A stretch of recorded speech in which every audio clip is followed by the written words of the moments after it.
सुजानगढ़ कोतवाली थाना परिसर में शांति एवं सद्भावना समिति की बैठक का आयोजन किया गया। बैठक में जन समस्याओं को सुनते हुए उपखंड अधिकारी ओम प्रकाश वर्मा ने कहा कि नए बस स्टैंड से शुरू होने से शहर में यातायात व्यवस्था में काफ़ी सुधार हुआ है। जो भी जनता को नए बस स्टैंड को लेकर दिक्कतें सामने आ रही है उनका धीरे धीरे समाधान किया जाएगा। डीएसपी दर्जाराम बोस ने कहा कि सभी स्थानीय लोग सहयोग करेंगे तभी बड़े जनहित के काम पूरे हो पाते हैं। डीएसपी ने व्यापारियों से अपील की कि सभी व्यापारी अपने प्रतिष्ठानों पर कैमरे जरूर लगवाएं ताकि अपराधों पर लगाम कसने में सहायता मिल सके। उपखंड अधिकारी ने कहा कि हमारे क्षेत्र में सभी त्यौहार सामाजिक सद्भाव के साथ मनाए जाते हैं, ये काफ़ी अच्छी बात है। इस अवसर पर सीआई बेगाराम मीणा भी मौजूद रहे।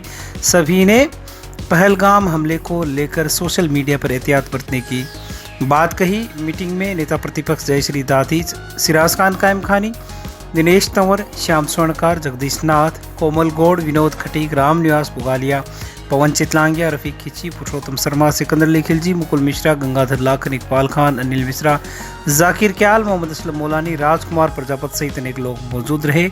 बैठक के बाद पहलगाम हमले में मारे गए निर्दोष लोगों को श्रद्धांजलि भी दी गई।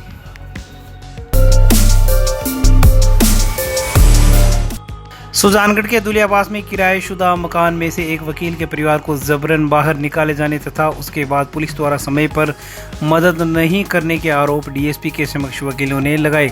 मंगलवार की शाम को सीएलजी की बैठक खत्म होने के साथ ही कोतवाली थाने में वकीलों का एक प्रतिनिधिमंडल डीएसपी दर्जाराम बोस से मिला और बताया कि दोपहर में 1:30 से पुलिस को लगातार फोन किए गए, लेकिन पुलिस 2 घंटे बाद मौके पर पहुंची और पीड़ितों को राहत देने के बजाय ये कहा गया कि मकान मालिक तो मकान खाली करवाएगा, जबकि वकीलों का कहना था कि मकान विधिवत तरीके से खाली करवाया जाना चाहिए। गुंडे भेजकर मारपीट करके घर से बाहर निकालना जायज़ नहीं है। इस पर डीएसपी दर्जाराम बोस ने कहा कि आप लोग मुझे व्यक्तिगत रूप से भी ये बात बता देते, जिस पर वकीलों ने कहा कि सीआई साहब ने सुनवाई नहीं की, तभी आपको बताना पड़ रहा है। इस दौरान पीड़िता एडवोकेट प्रियंका पुत्री बनवारी लाल सोनी निवासी दुलियाबास ने पुलिस को दिया गया प्रार्थना पत्र दिखाते हुए कहा कि मैंने आज तक सुना था कि पुलिस मदद नहीं करती, लेकिन आज पिछले 2-3 घंटे से यही देख रही हूँ। उन्होंने डीएसपी को बताया कि हम लोग दुलियाबास में किराए के मकान में रहते हैं तथा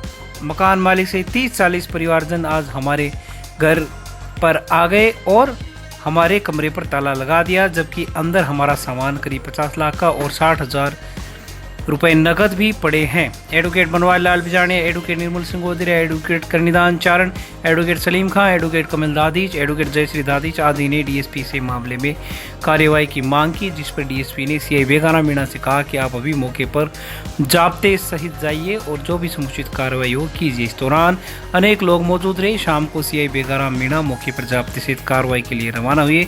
दूसरी ओर मकान मालिक घनश्याम शर्मा का कहना है कि किराएदार उसका फ़ोन नहीं उठाता और फ़ोन तक ब्लॉक में डाल रखा है। मेरे से किरायानामा 2 साल का ही हुआ था, उसके बाद मैंने मकान अपनी पुत्री रेखा को उपहार स्वरूप प्रदान कर दिया। दोपहर में सीआई साहब आए और हमारे घर में कमरे खुलवाकर उन लोगों को प्रवेश करवा दिया। घनश्याम शर्मा की पुत्री रेखा शर्मा ने बताया कि स्टे का झूठा बहाना बनाकर पुलिस ने हमें धमकाने की कोशिश की। आप भी दोनों पक्षों को सुनिए और देखने वाली बात ये होगी कि पुलिस इस समस्या का समाधान कैसे करेगी।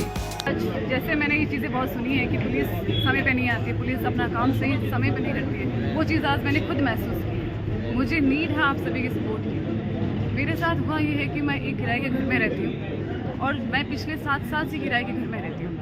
जो हमारे घर के ऊपर जो अलग रेंटर्स थे, जब उनसे उनकी जो घर मालिक है, घर के जो ओनर है, उनसे उनके जो तू मैं हुई तो उनकी वजह से उन्होंने हमें बॉर्डर करना शुरू कर दिया। अभी जैसे ये दिसंबर में मतलब उन्होंने हमसे डे 1 से ये बात बोल रखी थी कि ये जो घर है वो हम आपको ही देंगे, ये हमारी गारंटी है। आज क्या घटना हुई है वो बताइए। जी सर, तो हम इस चीज़ से बिलीव थे। अब जनवरी में सर क्या हुआ था कि हमारी सारी पूरी बात हो गई क्लियर। फिर उसके बाद में सर वो 2 दिन के बाद में ही पुलिस लेके आ गए, जो कि मुझे तो बहुत इनवैलिड लगी। और सर उसी के बाद में सर गुंडे भी लेके आए थे साथ में और बोल के गए घर खाली करो। फिर उसके बाद में सर हम कोर्ट में हमने स्टे का केस किया है, लेकिन उसके बाद में आज सुबह के घर मालिक आए, उनके कुछ 10-1 मेंबर्स रेगर समाज के कुछ है। जैसे मैं सही में कहूँ तो मैं उनको एक गुंडा लेवल से ही बात कर सकती हूँ, क्योंकि साधारण इंसान इस परिस्थिति में नहीं आएगा। तो फिर उसके बाद में सर धीरे धीरे इंसान बढ़ने लगे। सर मेरा घर दुलियाबास में है, गार्डर गेस्ट हाउस के पास में है। और सर मैंने बहुत मतलब हमने बहुत उनसे कोशिश भी की कि आप रुकिए, ज़रा रुकिए, पर वो थोड़ी देर तो बैठे। फिर उसके बाद में सर मैं 1 बजे से पुलिस को फ़ोन कर रही हूँ, वो कोई भी आंसर नहीं कर रहे हैं सर। पिताजी का क्या नाम है? बनवारी लाल जी। फिर उसके बाद में सर मैंने उनसे बातचीत करने की कोशिश की, पर वो बिल्कुल भी इस लहजे में नहीं लग रहे थे और घर पे सारे ताले लगा दिए। पुलिस को सूचना दी क्या? पुलिस को सूचना दी थी, उन्होंने कोई काम नहीं किया सर। 3:30 बजे से पुलिस की गाड़ी आई और उस पुलिस वालों ने भी सर कुछ भी नहीं किया। पुलिस वालों के सामने सर है ना, हम लोगों को घर से निकाला है। और मेरा नाम घनश्याम शर्मा है, निवासी विद्यासर का हूँ और ये मकान मैंने सुधारने में लेके रखा है और ये मेरी बेटी को गिफ्ट में दे दिया है। फिर इन्होंने बनवारी लाल सोनी को मैंने किराया दिया। एक बनवारी लाल सोनी बोला मेरे को 2 साल तक मेरे मकान दे दो, मेरा मकान बन जाएगा तो मैं चला जाऊँगा। तो मैंने कोई गुनाह तो किया नहीं, मैंने इनको मकान दे दिया। एग्रीमेंट 2 साल का लिखा हुआ है मेरे पास। 2 बार लिखा कि फिर तीसरी बार मैं बोला मैं मकान आप रखूँगा ही नहीं, आप खाली करके और चले जाओ और मेरे को मकान देना ही नहीं है। हम मेरे बच्ची रहेगी यहीं और अभी लॉकडाउन हो गया, मेरी बच्ची यहीं रहेगी। तो इन्होंने मेरे को बहुत गुस्से से बोला, इनकी औरत है, इनकी बच्ची है, वो कपड़ा खोल के खड़ी हो गई, बोले जाते हो ऐसे जाओगे ऐसे जाओगे। मैं इनको बहुत समझाया, मैं माँ बाप के समान हूँ, मैं मेरे सामने चेक क्यों करती हो तुम? मैं तो आपको ठीक से समझाने आया हूँ, बोलने आया हूँ। किराया देते हो तो ठीक है, नहीं तो कोई हम पढ़ो किराया मत दो मेरे को, मगर मकान तो खाली करके रखो। मेरे को बच्ची को देना है, मेरे को वापस है, मैं क्या करूँ बताओ? मैं कहाँ रखूँ मेरी बच्ची को? तो इन्होंने बहुत मतलब बदतमीजी मेरे साथ में करके मेरे को यहाँ से निकाल देते। जब मैं फ़ोन करता तब भी ये मेरे को निकाल देते, ना तो भाड़ा देते हैं ना पे मकान खाली करने को बोलता है। बोले मेरे बच्चे की वजह से खाली करूँगा, ये करूँगा ही नहीं। मैं आऊँगा तो मेरे को गेट बंद कर देता है, कभी फ़ोन उठाता नहीं। अब अभी मेरा फ़ोन सब ब्लॉक कर दिया, बोले ब्लॉक कर। तो मैंने आज आके इनको बोला, मैं बात क्या है, ब्लॉक बंद कर दिया मेरा फ़ोन नंबर, मेरा सिस्टर का ब्लॉक बंद कर दिया। किसी बात करने का नहीं है तो बात तो कम से कम कर यार। बात क्या है, जची हुई क्या है? मैंने मकान खरीदा है आज के 7 साल पहले। 7 साल पहले मकान किराया दिया इनको मकान। साथ ही में सुजानगढ़ पुलिस के सीआई साहब बेगाराम जी साहब के लिए बोलना चाहती हूँ कि वो आए यहाँ पे उस हमारे किराएदार को, लड़की को लेके, और बोला कि ये स्टे ऑर्डर लेके आई है, आपको है ना ये मकान में 2 रूम खाली करने पड़ेंगे। हमने बोला सर स्टे ऑर्डर कहाँ है, दिखाइए। तो सर ने कागज पढ़े लेकिन उनको स्टे ऑर्डर शायद नहीं दिखा। वो बोला आप 2 रूम खोल दीजिए, मैं बोल रहा हूँ मेरे कहने पे। हमने बोला ठीक है, मैंने दोनों रूम और किचन खोल दिया। उसके बाद में मैंने सर को बोला सर अब दिखाइए तो हमको।